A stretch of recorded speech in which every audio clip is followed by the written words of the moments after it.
Selamat berjumpa lagi dengan saya Paulus Wiratno dalam program Making Life Better. Sahabat, pemirsa dan pendengar yang saya kasihi dimanapun Anda berada, saya masih mau melanjutkan apa yang saya bahas kemarin mengenai konsep kasih karunia yang saya pikir banyak orang Kristen yang tidak memahami sepenuhnya.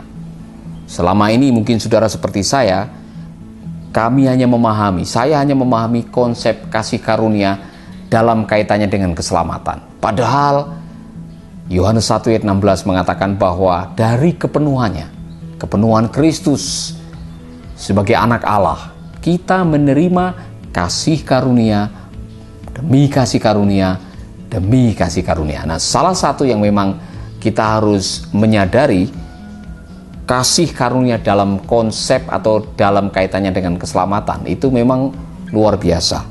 Saudaraku, di dalam Alkitab dikatakan bahwa bukan kamu yang memilih aku, tetapi akulah yang memilih kamu. Yesus mengatakan bahwa kalau kita bisa percaya kepadanya, kalau kita hari ini bisa mengakui dia sebagai Tuhan dan Juru Selamat kita, kalau kita bisa berjumpa dengan dia, maka itu semata-mata oleh karena Allah di dalam Kristus yang mengambil inisiatif lebih dahulu. Itulah sebabnya kita diselamatkan oleh kasih karunia. Mungkin saudara bertanya, Pak, kasih karunia itu apa? Kasih karunia adalah sebuah kebaikan ilahi yang diberikan kepada orang yang tidak layak menerimanya.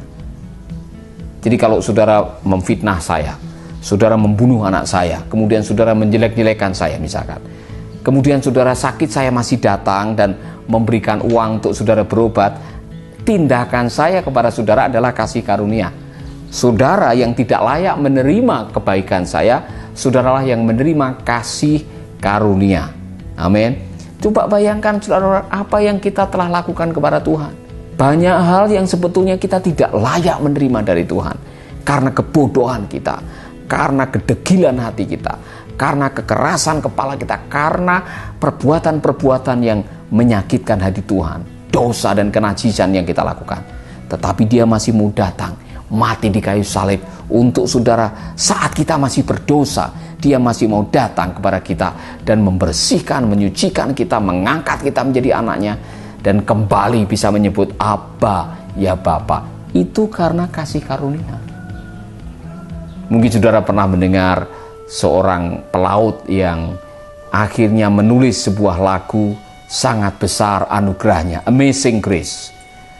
Kalimat demi kalimat dalam syair lagu itu memberikan gambaran betapa bobroknya hidupnya dia, betapa hancurnya hidupnya dia. Tapi waktu dia mengingat kasih setia Tuhan, anugerah Tuhan, dia mengatakan, dulu aku buta, sekarang aku bisa melihat karena anugerah Tuhan. Dulu aku hancur, tapi aku dipulihkan. Dulu aku najis, tetapi sekarang aku dikuduskan oleh Tuhan. Itulah kasih karunia.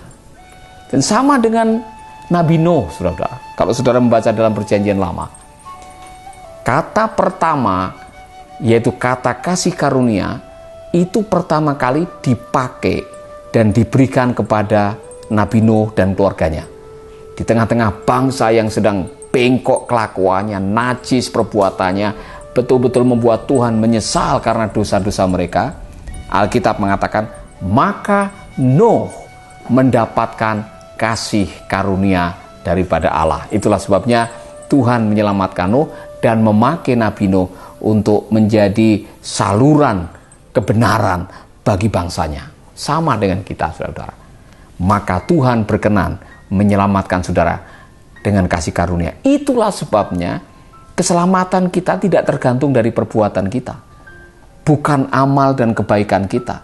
Bukan karena kesalehan dan mungkin oleh karena ilmu pengetahuan kita, tidak. Kita diselamatkan oleh anugerah melalui iman kepada Yesus Kristus. Amin, saudaraku. Itu salah satu yang sangat mendasar yang disebut dengan mercy. Mercy adalah kasih karunia dalam konteks penebusan sehingga kita terbebas dari hukuman. Itulah mercy. Dan hari ini saya bersyukur kepada Tuhan, saya berjumpa dengan Tuhan. Seorang hamba Tuhan namanya John Kennon pernah mengajukan pertanyaan, Paulus, kalau kamu tidak pernah berjumpa dengan Yesus, hari ini kamu ada di mana? Saya mau mengajukan pertanyaan kepada saudara. Kalau hari ini engkau tidak berjumpa dengan Yesus atau belum pernah berjumpa dengan Yesus, nasib hidupmu seperti apa? Waktu itu saya menjawab, wow, kalau saya tidak pernah mengenal dan berjumpa Yesus, saya tidak tahu apa yang harus saya lakukan. Mungkin saya sudah mati bersama dengan Ansori atau Muklis.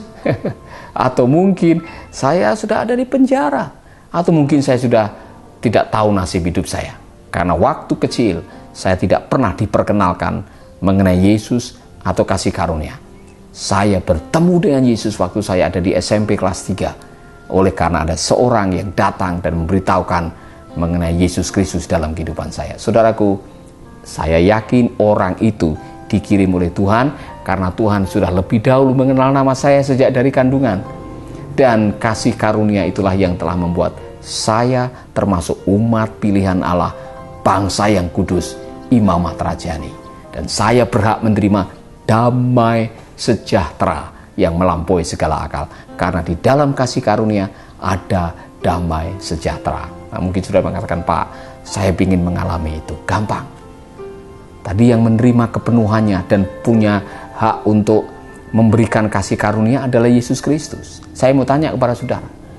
Kalau saudara suruh memilih diberi HP atau pabrik HP, saudara pilih yang mana?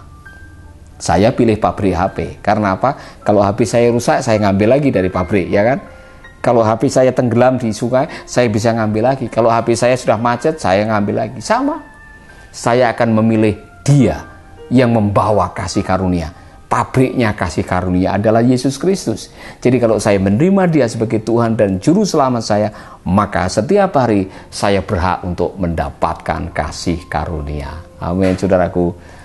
Kalau saudara mengatakan, Pak, saya ingin mendapatkannya, cukup undang Dia masuk dalam hatimu.